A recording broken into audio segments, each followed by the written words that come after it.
Psyops, short for psychological operations, refers to the use of psychological techniques and tactics to influence the attitudes, emotions, beliefs, and behaviors of specific individuals, groups, or populations, usually for military, political, or ideological purposes.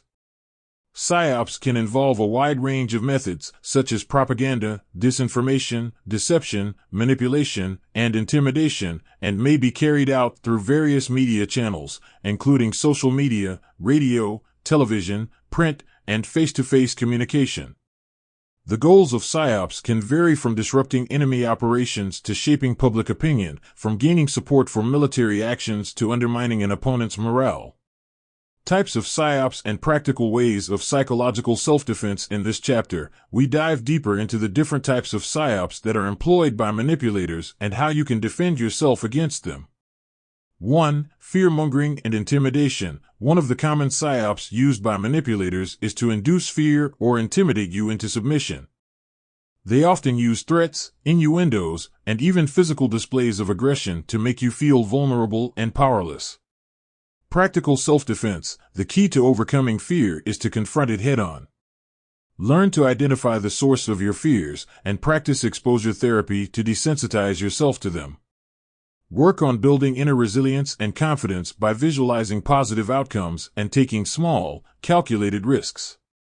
Remember that fear is a natural emotion, and it can be managed with practice and patience. By taking control of your fears, you can resist the manipulator's attempts to intimidate or bully you. In addition, it is important to set clear boundaries and communicate assertively with the manipulator, making it clear that their tactics will not be tolerated. By standing up for yourself in a calm and confident manner, you can take back your power and protect your own emotional well-being. 2. Gaslighting. Gaslighting is a form of psychological manipulation that makes you doubt your own perceptions, memory, and sanity. It involves a series of subtle maneuvers designed to distort your reality and make you feel confused and disoriented. Practical self-defense. The best way to protect yourself against gaslighting is to keep a journal or record of your experiences. This will serve as a reference point when you need to validate your memories or feelings. Seek the support of trusted friends or family members who can provide a reality check and offer a different perspective. 3. Love bombing. Love bombing is a tactic that involves intense flattery, gifts, and attention to win your trust and affection. The manipulator showers you with affection and praise, making you feel special and valued. Practical self-defense. Be cautious of undue flattery and gifts from people you barely know. Take your time to get to know someone before committing to a relationship or partnership. Look for consistency in behavior and avoid investing in someone who shows erratic or unstable behavior. 4. Deception and false information. Manipulators often employ deception and false information to gain your trust and power over you. They may present themselves as authorities or experts on a given subject, making you feel insecure or inferior. Practical self-defense. Research and verify any claims made by a person or group before accepting them as truth. Evaluate the motivation behind any information you receive and look for evidence to support it. Seek out alternative perspectives and avoid falling prey to confirmation bias. Ultimately, the key to psychological self-defense is to stay alert, question everything, and trust your intuition. Be mindful of your own thoughts and beliefs, and work on building a strong internal compass. By doing so, you can empower yourself to resist manipulation and build healthy, fulfilling relationships with others. Gaslighting can be incredibly damaging to a person's mental health and well-being, often leaving them feeling helpless, confused, and trapped.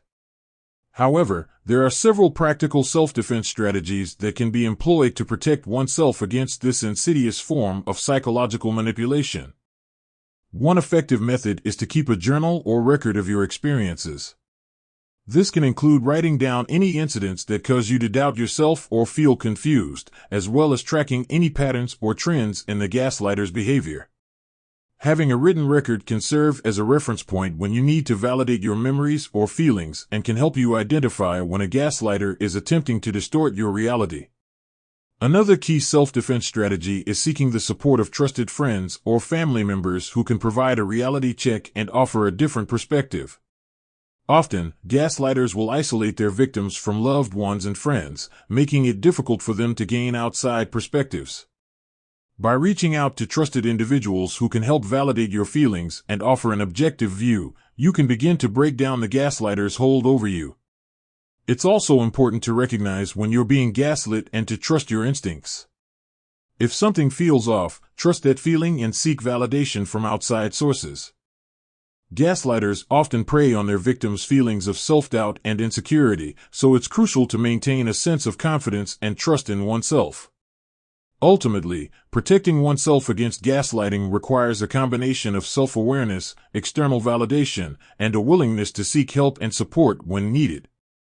By employing these self-defense strategies, individuals can begin to break free from the gaslighter's hold and regain their sense of reality and sanity. Fear is a natural emotion that we all experience. It is a survival mechanism that helps us identify potential dangers and respond accordingly.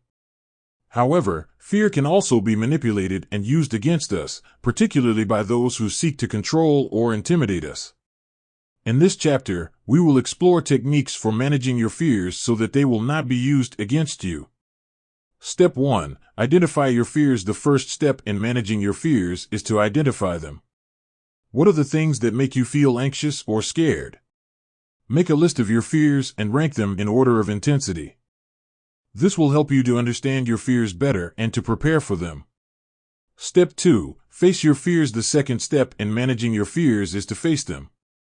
This may seem counterintuitive, but the more you expose yourself to your fears, the less power they will have over you. Start with small steps, such as confronting a fear of public speaking by practicing in front of a mirror or with a trusted friend. Gradually increase the level of exposure, such as giving a speech to a small group of people or joining a public speaking club. With practice, you will become more confident and less fearful. Step 3. Practice relaxation techniques. The third step in managing your fears is to practice relaxation techniques. Anxiety and fear can trigger the fight or flight response, causing your heart rate to increase and your breathing to become shallower. By practicing relaxation techniques such as deep breathing, meditation, or visualization, you can calm your nervous system and reduce the impact of fear on your body and mind. Step 4. Develop a positive mindset. The fourth step in managing your fears is to develop a positive mindset. This means focusing on your strengths and accomplishments rather than your weaknesses and failures. Practicing gratitude, using positive affirmations, and surrounding yourself with supportive people can all help to boost your confidence and reduce your fear. Step 5. Seek professional help if necessary. If managing your fears on your own seems too difficult, it is important to seek professional help. A therapist or psychologist can work with you to develop a personalized plan for managing your fears and building resilience. In conclusion, managing your fears is an essential step in psychological self-defense. By confronting your fears, practicing relaxation techniques, developing a positive mindset, and seeking professional help if necessary, you can take control of your emotions and protect yourself from manipulators and bullies. Remember, fear is a part of life, but it does not have to control you. With practice and patience, you can learn to manage your fears and live a more confident and fulfilled life.